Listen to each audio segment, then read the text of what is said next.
प्यारे बच्चों, आज आपका हमारी इस वीडियो में स्वागत है। Class 11th commerce, subject account, chapter 2 basic accounting terms. तो जैसा कि बच्चों हमने फर्स्ट चैप्टर में अकाउंटिंग का मीनिंग पढ़ा था। अकाउंटिंग का मीनिंग क्या था कि जब भी हम कोई काम करते हैं तो उसकी कोई ना कोई ट्रांजैक्शनें होती हैं।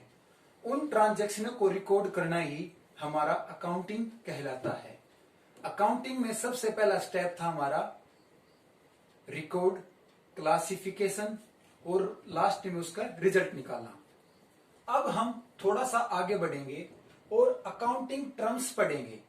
ये टर्म्स नया वर्ड आया है, ये इसलिए आया है क्योंकि हम जब भी कोई बिजनेस स्टार्ट करते हैं उसमें कुछ ऐसी टर्म्स आती हैं जो हमें डेली यूज करनी होती हैं। तो मैं इस चार्ट के माध्यम से आपको टर्म्स के बारे में बताऊंगा। सबसे पहले हम एक बिजनेस स्टार्ट करेंगे। बिजनेस आप किसी भी गुड्स का ले सकते हैं। मैं यहां समोसे का गुड्स ले रहा हूं, ठीक है। तो जब भी ये बिजनेस स्टार्ट किया होगा, क्या हवा में स्टार्ट हो गया होगा? इसके लिए कोई ना कोई व्यक्ति की आवश्यकता होगी। तो वो व्यक्ति इस बिजनेस का क्या होगा? ओनर। और ओनर को पहला पॉइंट दिया हमने प्रोप्राइटर, जिसको बोला जाता है मालिक, या फिर हम इसको ओनर भी बोल सकते हैं। क्या बोल सकते हैं? ओनर। ओनर को स्वामी भी बोल सकते हैं, ठीक है। अब ये एक व्यक्ति है जो राम है, ये इस बिजनेस का क्या है? ओनर या फिर प्रोप्राइटर है। सबसे पहला पॉइंट यही था कि बिजनेस जो भी स्टार्ट करेगा वो एक व्यक्ति होगा। अब क्या इस व्यक्ति ने ये बिजनेस स्टार्ट किया होगा तो इसके पास कोई ना कोई पैसे होंगे या फिर कैपिटल होगी। तो सेकंड पॉइंट क्या आ जाएगा हमारा? कैपिटल, पैसे की फॉर्म में या फिर और किसी फॉर्म में भी हो सकता है, सिक्के की फॉर्म में, करेंसी की फॉर्म में, डॉलर की फॉर्म में, किसी भी फॉर्म में हो सकती है हमारी कैपिटल। अब हमारा थर्ड पॉइंट है, जब ये समोसा बन के तैयार हुआ होगा तो इसमें वो कौन कौन सी गुड्स हैं जो इसमें लगी होंगी। तो सबसे पहली गुड्स क्या लगी होगी, इसमें हमें किस किस गुड्स की जरूरत होगी। तो ये गुड्स नया वर्ड है, ये हमारा थर्ड पॉइंट है, ये हमारा सेकंड पॉइंट था। थर्ड पॉइंट में जैसे कि गुड्स को हिंदी में बोलते हैं हम माल। अब इस समोसे को बनाने में हमें कौन कौन से माल की जरूरत है? सबसे पहले हमें मैदा चाहिएगा, नमक चाहिएगा, आलू, पनीर और एक्स्ट्रा, ठीक है। तो थर्ड पॉइंट क्लियर है। इसके बाद हम इसके फोर्थ पॉइंट पर चलते हैं।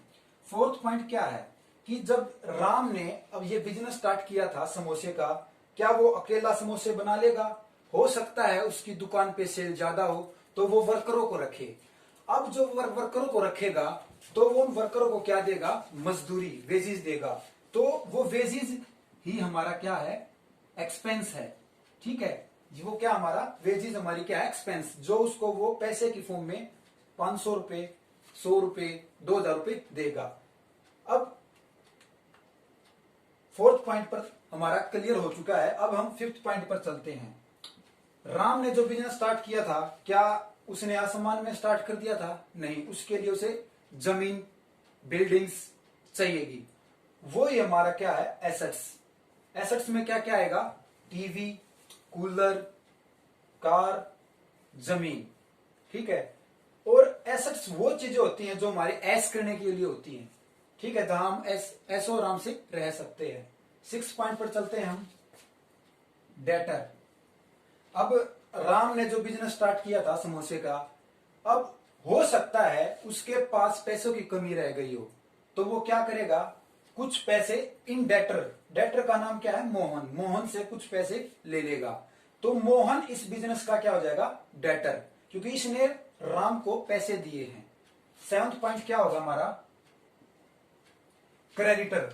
हो सकता है कि जो राम है, राम से सोहन नाम के व्यक्ति ने पैसे उधार ले लिए हो या फिर कोई गुड्स ले ली होगी, तो वो उस बिजनेस का क्या हो गया? क्रेडिटर। अब जैसे कि हम इस चार्ट में जो हमने टर्म्स पढ़ी हैं, क्या हम एक्चुअल किताब में वो बातें लिख रखी हैं, एक बार जान लेते हैं। देखो सबसे पहला क्या लिख रखा है, there are certain basic accounting terms which are daily used in the business world, कि जब भी कोई बिजनेस स्टार्ट करा जाएगा उसमें ये सारी की सारी जो आइटमें हैं, टर्म्स हैं, ये डेली यूज होंगी।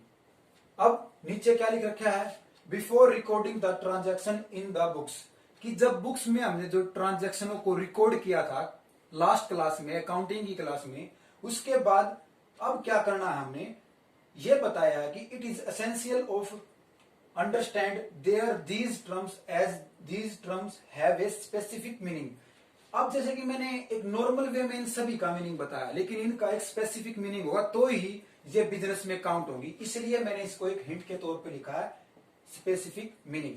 अब प्रोप्राइटर हो गया, एक्सपेंस हो गई, एसेट्स होगी, डेटर हो गया, क्रेडिटर हो गया, गुड्स होगी, कैपिटल होगी, इन सभी का एक स्पेसिफिक मीनिंग होगा जो हमारे बिजनेस में, हमारी अकाउंटिंग में यूज होगा। These basic are called accounting terminology. इन सभी को ही हम क्या बोलेंगे, अकाउंटिंग टर्मिनोलॉजी। अभी तक जो पढ़ा है हमने वो एक चार्ट के माध्यम से अकाउंटिंग टर्म पढ़ी हैं। अब हम क्या करेंगे, आगे चल के वन बाय वन करके इन सभी टर्म को एक स्पेसिफिक मीनिंग हम इनका जानेंगे।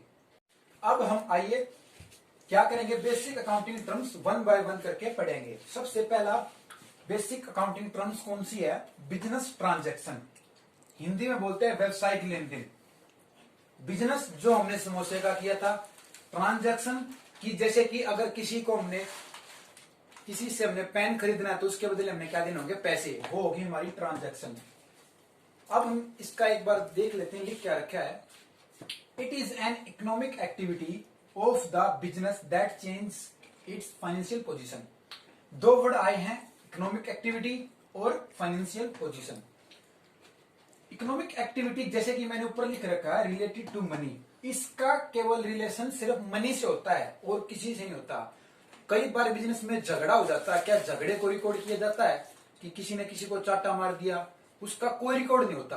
अगर किसी ने कोई फर्नीचर खरीदा है या फर्नीचर फैन खरीदा है, कोई लैंड खरीदी है, उसका बिजनेस में ट्रांजैक्शन हो जाएगी, जो मैंने वर्ड यहां लिखा है ट्रांजैक्शन। सेकंड वर्ड है हमारा फाइनेंशियल पोजीशन। अब जब आप क्लास में 11th क्लास में हो गए, अब 11th क्लास का जब रिजल्ट आएगा तो आपसे आपके घर वाले क्या पूछेंगे कि आपकी कौन सी पोजीशन आई है, तो आप क्या कहोगे, मेरी तो फर्स्ट आई है, कोई कहेगा मेरी सेकंड आई है। इसी तरह बिजनेस भी क्या कहता है, बिजनेस ये कहता है कि जब एक साल उसका खत्म होने को होता है तो वो कहता है कि अब बिजनेस की जो एक स्थिति है, पोजीशन है, वो कैसी है, उसका जो बैलेंस है वो कैसा है, अप है या डाउन है, उसमें वो प्रॉफिट और लॉस को काउंट करेगा, उसी को क्या बोला जाएगा, फाइनेंशियल पोजीशन। अब बिजनेस ट्रांजैक्शन को भी दो मोडों में बांटा गया है, relationship with the accounting unit, second है mode of settlement of the value. अब relationship with the accounting unit को दो आगे भागों में बांटा गया है, इंटरनल अकाउंटिंग ट्रांजैक्शन, एक एक्सटर्नल बिजनेस ट्रांजैक्शन। इंटरनल मतलब जो बिजनेस के अंतर्गत कोई भी सामान, कोई भी चीज हो सकती है जो बिजनेस के अंदर होनी चाहिए, बाहर नहीं, बाहर वाली एक्सटर्नल में जाएगी। जैसे कि एक एग्जांपल लिख रखा है कि हमने एक एसेट्स खरीदी थी, एसेट्स खरीदी, मान लो कि हमने कोई बिल्डिंग खरीद ली या फिर हमने कोई लैंड खरीद ली, तो हो सकता है उस टाइम जब वो खरीदी थी उसके क्या प्राइस थे, अब उसके प्राइस क्या हैं, तो उस पे जो उसकी जो वैल्यू कम हुई है वो ही क्या कहलाता है, हमारा depreciation, depreciation of fixed assets. किसका एग्जांपल है, हमारा इंटरनल का, बिजनेस के अंदर ही हुआ वो काम, क्योंकि बिजनेस की जो जमीन थी वो अब एक्चुअल वैल्यू उसकी क्या है, पहले कितनी थी, उस पर डेप्रिसिएशन लगेगा। अब है एक्सटर्नल बिजनेस। एक्सटर्नल बिजनेस में क्या होता है, बिजनेस मान लो मैंने समोसे का किया था, समोसे में क्या मैं समोसे खुद खा रहा था या बेच रहा था, समोसे में बेच रहा था, बेच रहा पार्ट हमारा एक्सटर्नली पार्ट है, और खरीदना भी हम बाहर से उसके लिए जो सामान खरीद के लाएंगे अपने बिजनेस के अंतर्गत, तो एक्सटर्नल बिजनेस ट्रांजैक्शन जो बाहर की होंगी, इंटरनल जो बिजनेस के अंतर्गत होंगी। अब चलते हैं हम mode of settlement of value. यह भी दो प्रकार से होती है, एक तो होती है कैश ट्रांजैक्शन और एक क्रेडिट ट्रांजैक्शन। ये तो जाहिर सी बात आप सभी को पता है कि नगद में कोई जब चीज खरीदते हैं तो उसके पैसे देते हैं, और उधार में जब कोई चीज खरीदते हैं तो उसको ये बोलते हैं कि हम इसके पैसे कल या परसों देंगे। अब मैंने ये जो बिजनेस ट्रांजैक्शन बताई है सारी की सारी अच्छे तरीके से आपको समझ ना आए तो कमेंट कर देना, ठीक है, मैं फिर से आपको बता सकता हूं। अब हम आगे चलते हैं। सेकंड पॉइंट है कैपिटल। कैपिटल को हिंदी में बोलते हैं पूंजी। Amount invested by the owner in the business, कि जब जो स्वामी ने बिजनेस खोला है उसने अपनी कैपिटल कहां लगाई है। जैसे कि राम नाम का व्यक्ति था, उसने एक फैक्ट्री खोल ली और उस फैक्ट्री में क्या करा, ये इन्वेस्ट कर दिया 1.5 लाख रुपए का। ये 1.5 लाख ही उसकी क्या है, कैपिटल है। कैपिटल को मीनिंग क्लियर है। ड्रॉइंग्स, ड्रॉइंग्स को हिंदी में बोलते हैं आहरण।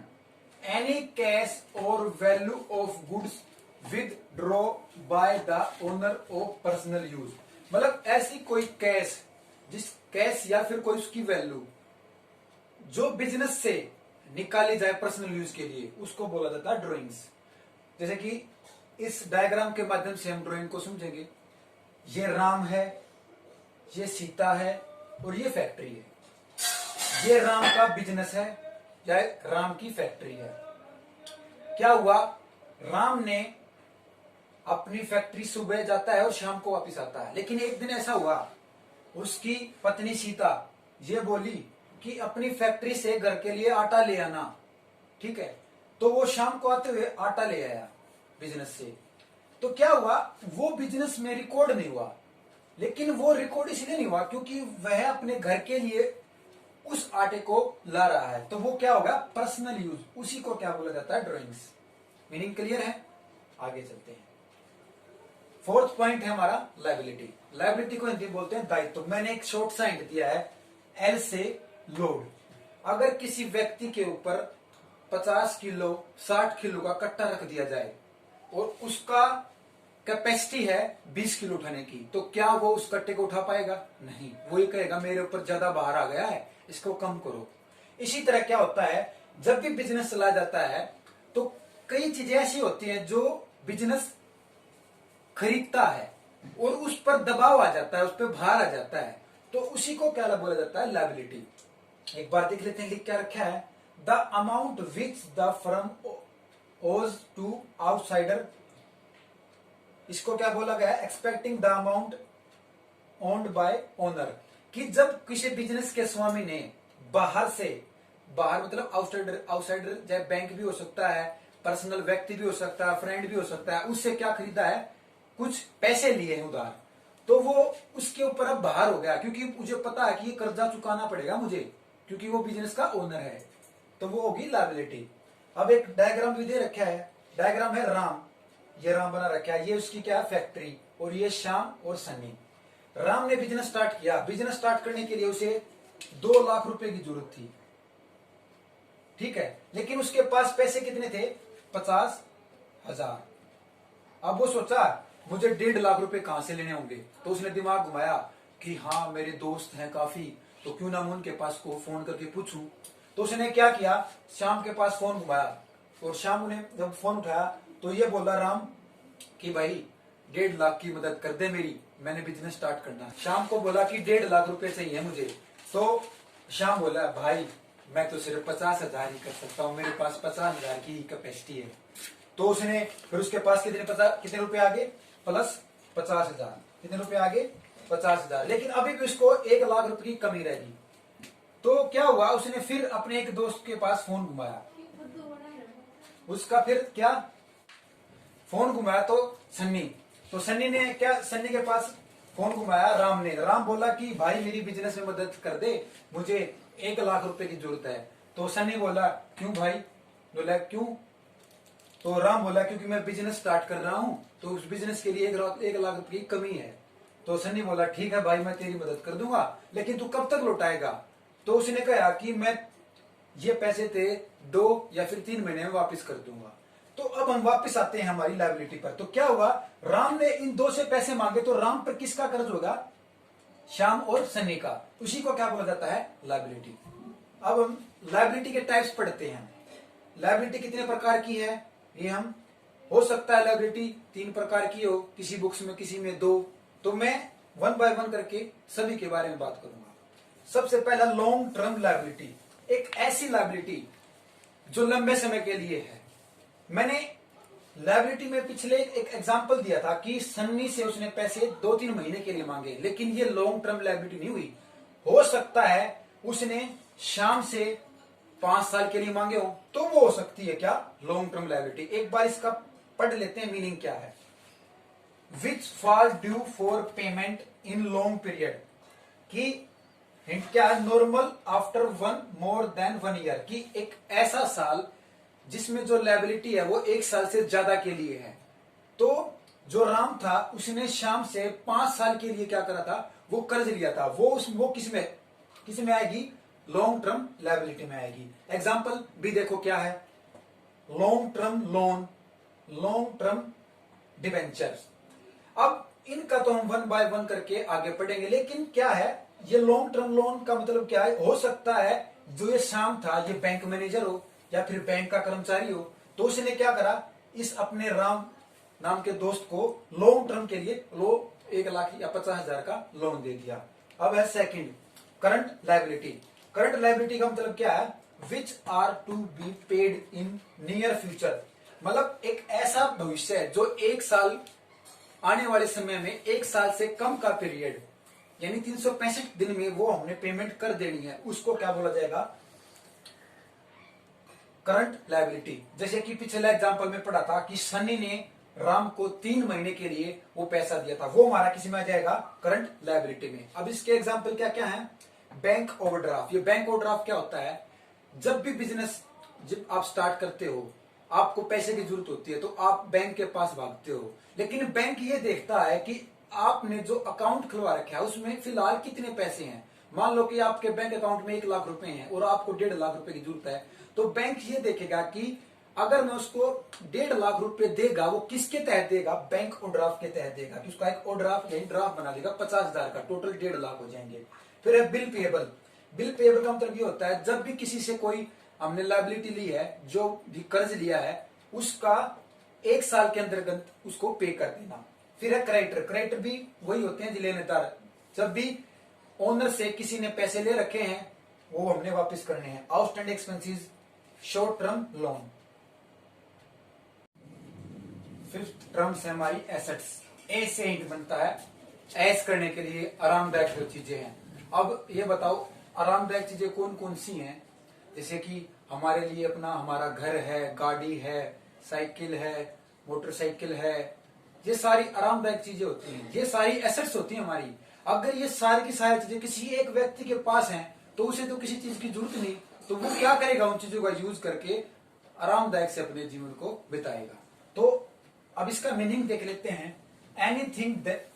Anything which is the property of A business enterprise, एक स्वामी के पास जो उसके बिजनेस में जो उसकी प्रॉपर्टी है, लाइक बिल्डिंग्स हो सकती है, कार हो सकती है, जमीन हो सकती है, मोटरसाइकिल, साइकिल, सब कुछ हो सकता है उसके पास, वो सारी क्या कहलाएगी, उसकी एसेट्स।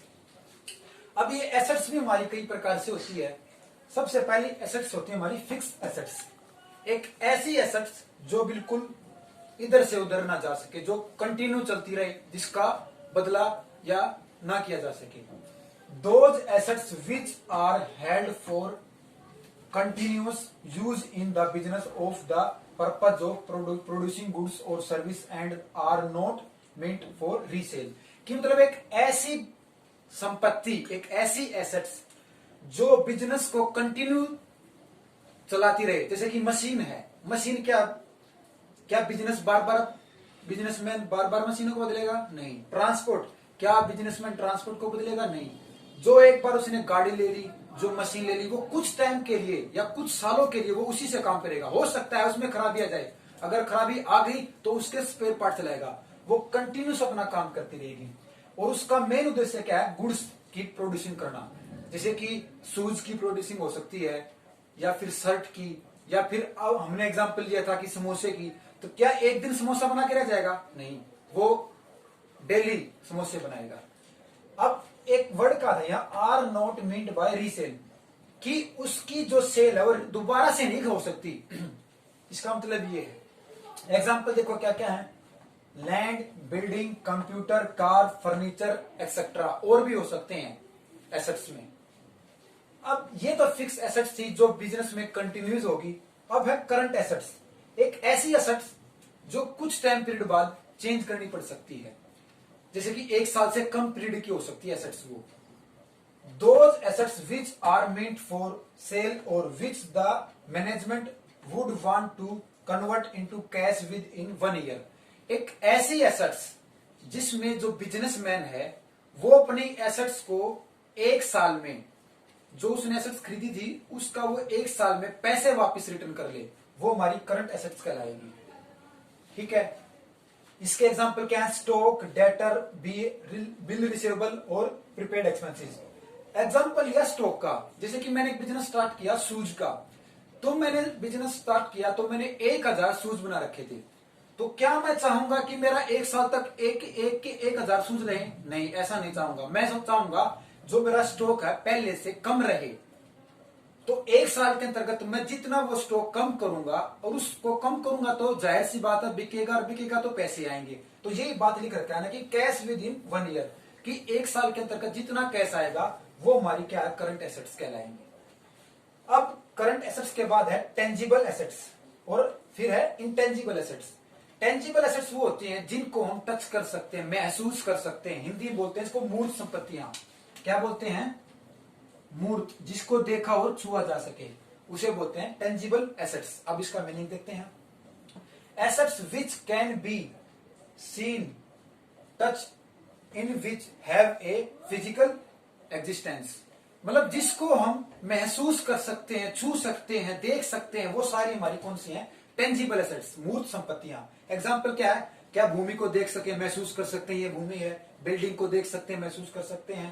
कंप्यूटर, कार, कैश, ये सारे हम देख सकते हैं कि ये चीजें हमारी टेंजिबल एसेट्स हैं। कई चीजें ऐसी होती हैं जो दिखाई ना दें लेकिन दूसरों लोगों के मन में अनुभव जरूर करवा सकती हैं, वो हमारी कौन सी हैं? Intangible assets. इसके बारे में पढ़ेंगे। इसका मीनिंग क्या है? Those assets which do not have a physical existence in which can not be to seen in a felt। मतलब जिनकी ना तो महक आ सकती, ना जिनको सिर्फ और सिर्फ उनको अनुभव, विश्वास दिलाया जा सकता है, समझा जा सकता है। एग्जाम्पल है goodwill, trademarks, patents, prepaid expenses. अब गुडविल, जैसे कि बाय चांस मैं अपने से लेता हूं, अगर मैं अच्छा पढ़ाऊंगा, अगर बाय चांस मैं अच्छा पढ़ाऊंगा तो आप क्या करोगे? आप किसी स्टूडेंट्स को ये बोलोगे कि वो सर इतना अच्छा पढ़ाते हैं। वो क्या है? गुडविल। गुडविल है प्रसिद्धि। जब किसी चीज के बारे में आप बढ़ावा देते हो, उसको महसूस नहीं कराते, सिर्फ ये बताते हो कि मेरा अनुभव है कि मैंने उस सर के पास पढ़ा है। सेकंड है ट्रेडमार्क्स। जब भी कोई गुड्स खरीदी जाती है तो उसका एक अपना ट्रेंड होता है। जैसे कि आप बाटा की चप्पल खरीदते हो, शूज खरीदते हो, एडिडास के शूज खरीदते हो, तो उसकी एक ट्रेडमार्क, उनका एक साइन है। जैसे कि अब लगा लो पूमा के शूज हैं, पूमा का साइन क्या है? शेर का, वो उसका ट्रेडमार्क है। पेटेंट्स, ये गवर्नमेंट देती है। किसी भी अगर गुड्स या उसका आपने प्रोडक्शन करना है तो गवर्नमेंट आपको पेटेंट्स देती है कि अगर आपकी कोई कॉपी ना कर सके। लास्ट है प्रीपेड एक्सपेंसेस, ये हम आगे पढ़ेंगे। धन्यवाद। नेक्स्ट वीडियो में हम आगे के टर्म्स पढ़ेंगे।